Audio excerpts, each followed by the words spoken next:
welcome back to Simple Sacred Home. My name is Paige and today I'm doing another vlog. I don't normally do a bunch of vlogs on this channel, every once in a while, but I am having surgery on Monday and today's Saturday, so I wanted to be able to film a couple additional videos so I can get them up while I recover. So hopefully you guys don't mind another vlog. Let me know in the comments down below if you like vlogs or if they're not really your favorite to watch. I'm always curious to hear your opinions. But right now, like I said, it is Saturday and I am going to get my eyebrows done at Ulta. I used to go to a threading place before we moved to our current home, and even when we did move to our home that we're in now, I would drive the 45 minutes back to that eyebrow threading place because I love how they did my eyebrows. But now with the baby, it's just way too much of a drive. So I've been going to like the Benefit Brow Bar at Ulta and I've had a good experience. My girl that does them only does waxing. She doesn't do threading. So it's a little bit different, but I've had a good experience. So I've been going there. So I'm going to run in there and then I want to go in Michael's. I needed to get some cellophane for the gift basket that I'm giving my hairstylist today. I showed how I packed that up in last week's video, so I'll link that down below if you are interested in what I grabbed for her. But yeah, let's go into Ulta and get our brows done and then we'll head over to Michael's. Okay, I just got done with my eyebrows. They look great. A little bit of my makeup came off, but that was expected. But I got this metallic basket gift bag, and this one has like a pink hue, which I think is really cute because after I got diapers and the little boucle bear, my hairstylist actually sent us a email like going out to all of her customers and said that she was having a girl, which is really exciting, but I don't have anything specific to a girl, so this will be like a little touch for a girl.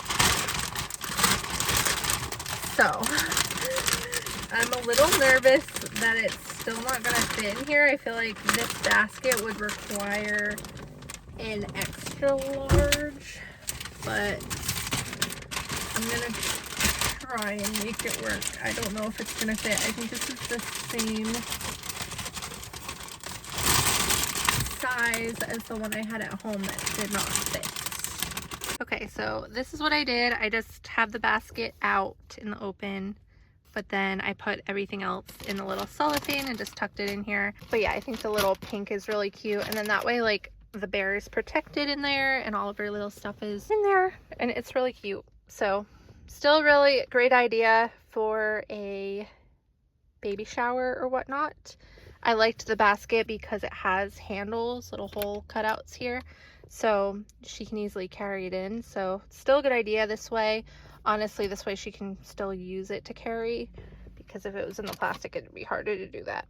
All right, so now I'm in the line for Starbucks. I'm going to get a iced white peppermint mocha with skim milk, no whipped cream, because I can't have any kind of fat like that.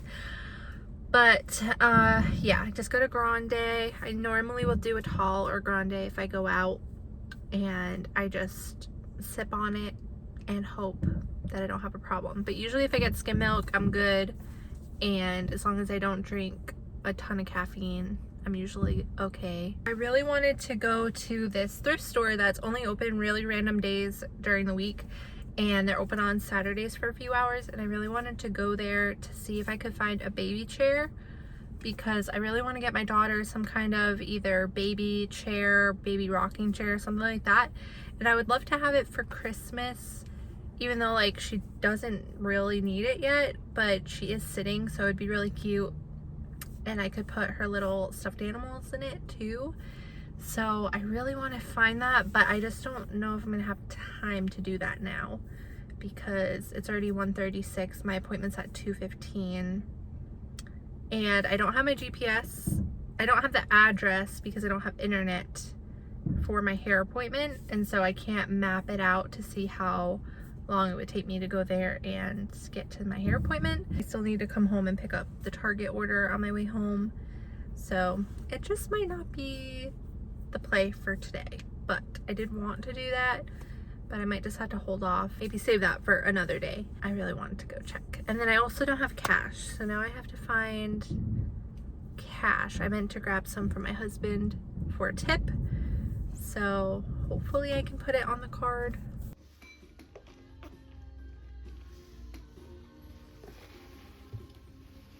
All right, so it is the day of my surgery. It's 10:32 in the morning. I don't know if this will ever make it onto the channel or not, because I've seen so many people that like vlogged their day of surgery, and I'm just like, I know when I come out, the last thing I'm going to be thinking about is vlogging, but I figured I'd give you this little bit of an update now, and then maybe like by the next day or so, when I'm like more together, we will update you. But yeah, it's 10:32. I just got here, and I don't have to go in until 10:55.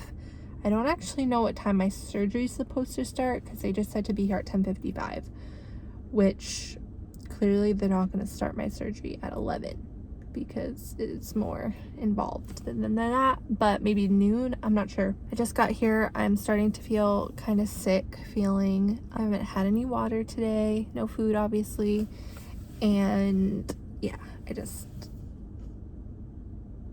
obviously, who wants to have surgery? Nobody wants to have surgery, but here we are. I just have my hair back in a low pony. I'm wearing super loose clothing, and we're gonna go in. So I guess a little bit of a backstory about how we even got here. I really wanted to share this for the pregnant women, or the women who want to become pregnant, because this is just something good to know. I had no idea that this was even a thing, but once I started talking to people and was like, yeah, I have to get my gallbladder out, they're like, oh my gosh, I know so many pregnant people that have had to have their gallbladder out. So obviously I'm not pregnant anymore, but basically what happened was I was at this exact hospital in the winter when we had my daughter, and I had given birth. I did have an epidural, so my baby needed to get in like the proper position. She needed to get moved around a bit, so they had me like up and doing all these different positions in the bed to try to get baby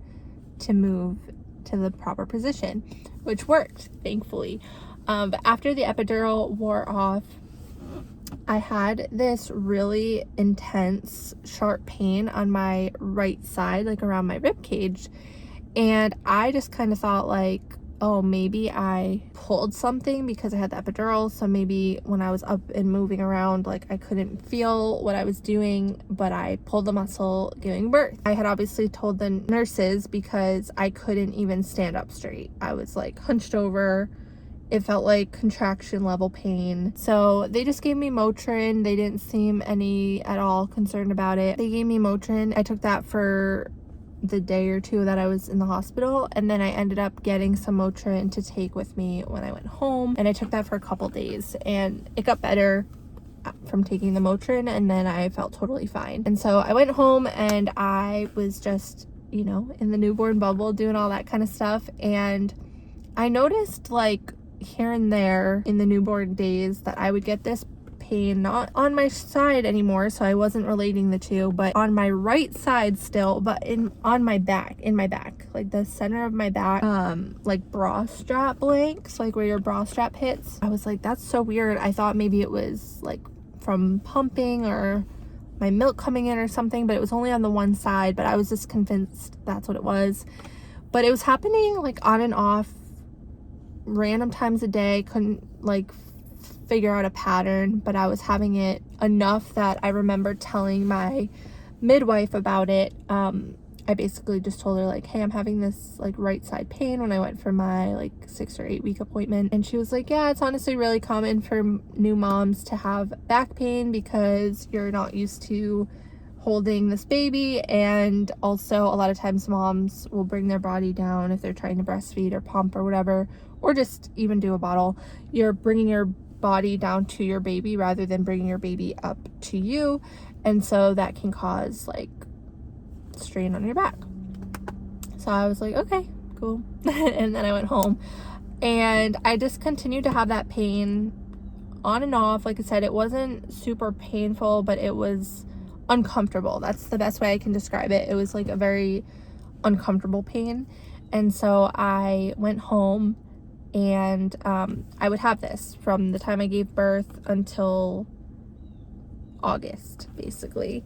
I mean, technically till now, but it's changed a little bit. So anyway, in August, so that had been happening on and off. In August, the first week of August, I was woken up out of my sleep. It was like a Monday night. I was awoken out of my sleep, and I was in so much pain. My back was hurting so bad, and I got up and I was like, maybe I have to pump or something. So I tried to pump, and I got like 2 minutes into pumping, and that made me feel 10 times worse. And I ran to the bathroom and I vomited, and I could not like sleep laying down. I couldn't really sleep at all because the pain was so bad. And so I had that happen, and then I woke up. I finally ended up going back to sleep, and then I woke up on Tuesday. The same thing happened overnight, and then Wednesday I actually started to feel better. So I was like, cool, whatever that was, we're done with it. And then Wednesday, like middle of the day, my husband was at work, and I texted him and I was like, I'm gonna have to go to the urgent care when you get home because something is just not right. And I don't remember what day in this whole ordeal, but my urine was also like Coca-Cola, like super dark. Not that dark, but like really dark. Yeah, basically I knew something wasn't right based on the color of my urine. I was having this pain. I had like to vomit.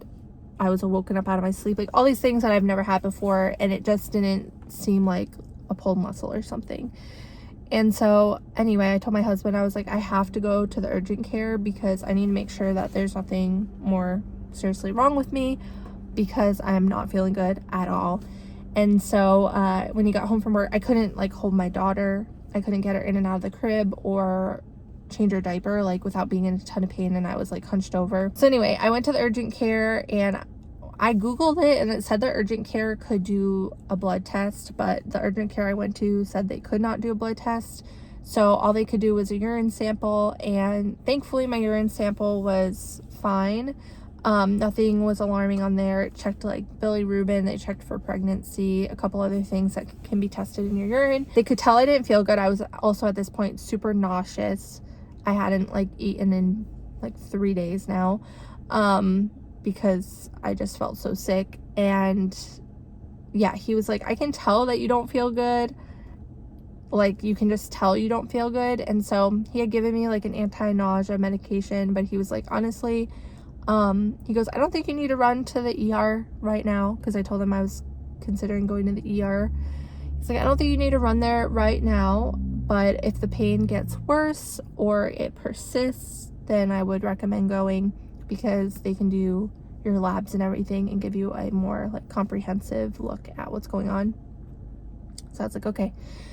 So I left there, and that was Wednesday night. And so I went home and I told my husband, and my husband was like, great, whatever it is, it's nothing like super alarming. You don't need to go to the ER. It's probably muscular or something like that. So I was like, yeah. So I just tried to like go about my life as normal. Well, that night, well, that was Wednesday night. So I go through the whole day Thursday again, and I just still didn't feel good. It wasn't as bad, but it was still, I could tell like something is not right. So I was getting ready for bed on Thursday night, and I told my husband, I said, if I get woken up out of my sleep one more night from this pain, I'm going to the hospital. I'm going to the ER. So he was like, okay. So I woke up in the middle of the night. It was probably like 12 or something like that, or 1. And I was like, yeah, I'm going. I was like, I'm done with this. I won't need to figure out what it is. To think it was gastritis, because I've always like struggled with gas pain my whole life, and it kind of felt like I had gas trapped like in my chest area. I had like multiple different symptoms. So I had the back pain, but I also like felt like I had gas trapped in my chest. It was just like this really uncomfortable feeling. It was hard to explain. So anyway, I go in the ER, and I go in the middle of the night, and the ER doctor was like, it sounds like your gallbladder we can either do a CAT scan or an ultrasound. The ultrasound is better at looking at the gallbladder, but you can't do an ultrasound until 7 a.m. And at this point, it was like 3 in the morning, 2 in the morning.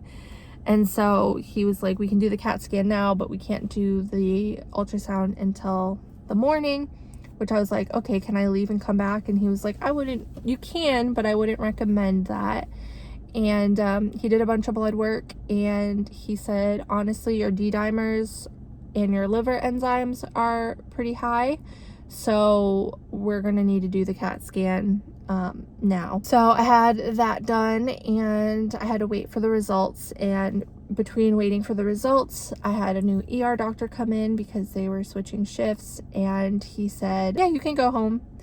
And I was like, I can? And he's like, how are you feeling? I was like, honestly, I do feel better. They gave me some kind of acid reducer, and that did make me feel better. But I was also like so many hours without food, which now knowing how the gallbladder is, like not having food, it less to irritate it. And I hadn't had water or anything. So anyway, he let me leave. I ended up having a follow-up with a primary care because I was still having the pain, not as severely, but I was still having the pain. He just recommended a low to no fat diet for a while, follow up with the primary care. So I went to the primary care and they did my labs again. My liver enzymes did start to come down, which was great. And I completely changed my diet and had like 0 to very little fat. And they were like, it sounds like you had a gallstone that passed itself. And so they were kind of like, it's up to you if you want to just try the diet that you're doing and see if you still have the symptoms or not, which I was still having the symptoms. They just weren't as severe as that one time. So basically I had a referral for the ultrasound because I wanted to see, are there gallstones? Is there anything going on with my gallbladder, given everything that we knew? And also I had an appointment with an general surgeon and also a GI specialist. I wanted to see all of them to really see, like, is this something I need surgery for or not? And basically they all concluded that surgery would be the best bet for me because I did have multiple gallstones. I didn't have like 1 or 3. I had different size gallstones, and also I had a lot of them. And so basically what happens is when your gallbladder contracts, basically when you eat something, your gallbladder contracts. If you have caffeine, your gallbladder contracts. And so if there's a bunch of stones in there, it's like hitting them or something like that when it contracts, and that's what can cause the pain.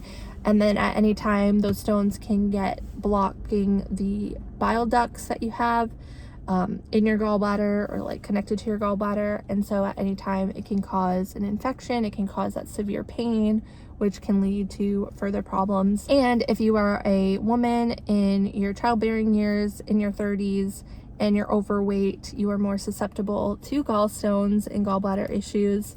And so I had all the things, right? I took progesterone during my pregnancy. My body naturally also produced progesterone during pregnancy, which weakens your muscles. And then estrogen when you're pregnant also increases, and that produces more cholesterol in your bile. So I had more cholesterol in my body, in my bile, and on top of that, my gallbladder couldn't contract as well because it was a weakened muscle, which has led me to where we are today. So they basically said, I also talked to my naturopath. I talked to literally everybody that I could, and they were like, if you do plan on ever having more children, which we do, Lord willing, if the Lord provides, if we ever want to have more children, the chances of me having another severe problem while being pregnant is very high. And this whole time, even with changing my diet, my pain has gotten a lot better. Some days I have 0 pain, some days I have some pain, and I'm eating like 3 things, and I've lost a ton of weight since August. And so yeah, I know that I can't follow this forever. Like, I do need to be able to eat other foods. And so yeah, so we're getting it taken out today. I pray that it goes well. Lord Jesus, please, I trust you, and that I'll be able to come home and see my baby and my husband. And so yeah, let's go in. Okay, so this lighting is not great, but it's what I'm working with right now. So I wanted to give you guys an update. It is now the next day after my surgery, I made it through. Praise God. Truly, I was very nervous about it because I've never had surgery before. And it is now 12:20. So I went in around, my surgery actually started around 12:55-ish. It was supposed to start at 12:30, and then, well, I got a few different times. The original time I was given was 12:30, then I was given 12:55. I know that I didn't go in right at 12:30 because I had texted my husband and my mom, and I didn't go in at 12:30. So I think I went in closer to 1, probably around that 12:50, 12:55 time, which makes sense. But yeah, I went in, and surgery before, you probably don't know what to expect, but at least in my case, I went in, they ended up giving me some fluids because I was a little dehydrated. They checked my electrolytes, they drew blood, they checked to confirm that I wasn't pregnant. They had me draw an arrow with like a marker as to where my surgery should be, and they asked me a bunch of times and like, what kind of surgery you're having today, re-verifying your date of birth and your name and all that. And then the surgeon came in and initialed, confirming we know the location, and they did that again when we actually got into the operating room. So in my case, I was able to walk to the operating room. I know everybody's different, but I did walk there, and so they just got me on the operating table, and then basically they went through all the information one more time, and then they put the oxygen mask on me. They didn't ask me to count down. They didn't do anything like that. They just said, I want you to do big deep breaths and just focus on your breathing. So I did that, and I feel like I did do that for a little bit. So I don't know how many deep breaths I did, probably like 6 or so though, but you always hear about people that do like 1 or start counting down. They do like 1 and then they're already out. I think mine took a little bit longer. At least I remember doing several deep breaths, but I went to sleep, and then I woke up and I was in the recovery portion. So there's like 2 steps to recovery. So then when I remember going over to recovery, I don't remember much. I definitely don't remember getting to recovery, but I remember the nurse like starting to talk to me, and I felt so sick. I was so nauseous. I felt like I was going to throw up. And so they had to give me 1 medication, and then I was still super nauseous. So they ended up giving me a 2nd medication, and then I seemed to do better after that. I don't really remember a ton. I just remember waking up, them talking to me a little bit and just saying like, I'm gonna be sick, and they got me some like nausea bags just in case I didn't actually get sick, but I felt like I was very close every time I would try to like talk. So thankfully the medicine ended up working. Yeah, that happened, and then I just remember I had a ton of right side pain when I first started to wake up. It wasn't super severe pain. I think I originally said like a 3, or maybe I think I said a 3, and they said they had to wait till I got to a 4 before they could give me medicine. So I kind of remember the nurse was just like, try to take a nap and whatnot, and then I just remember being like, my side hurts. And the next thing I know, my husband was there and my baby was there, which was very exciting. I was so tired. Like, if they stopped talking to me for like 1 second, I was already like falling back asleep. So they had to kind of keep me talking, and I obviously wanted to get home as soon as possible. So the more they talked to me, the better it was. I was able to like get myself going, but I was just so sleepy. I forgot to mention too that they put this green fluid in my IV, and that is to help light up the gallbladder. It apparently lights up your gallbladder green so that they can see exactly where your gallbladder is, and I think it goes into the ducts a little bit. I could be wrong on that, but it makes sure that they can see if there's any stones stuck in the ducts or anything like that. We got to drive home the same day. Like I said, I went in at 10:55 in the morning, and I ended up leaving, it's probably around 4 or 5 o'clock by the time we got home. I think we left around 4 and got home around 5. So about 5 hours in there, not too bad. maybe a little bit longer, but the surgery itself didn't start till around 1. So, but yeah, last night I was just really tired, in a lot of pain, right side pain. I took a pain reliever when I got home from the hospital that they told me I could take, and then I just tried to sleep. I had to like sleep on my back and I was slightly elevated, so it was pretty uncomfortable, but I was able to fall asleep, and I did sleep pretty well just because of how tired I was. And then this morning I woke up and I was feeling really good. Not too much pain at all, definitely like reasonable, so I didn't take any like pain medication. I just took Tylenol and Motrin, which I was prescribed, ibuprofen, and I've been taking that, so I haven't taken any like hard drugs since, thankfully. So yeah, today I am feeling a lot better. I just have soreness in my abdomen, which obviously makes sense. I can take a shower in a couple hours, which I'm really excited about, because who doesn't want to take a shower after they have surgery? I certainly do. And yeah, I'm feeling really great. I had a really good experience with all the nurses and doctors and everybody, so I'm really grateful.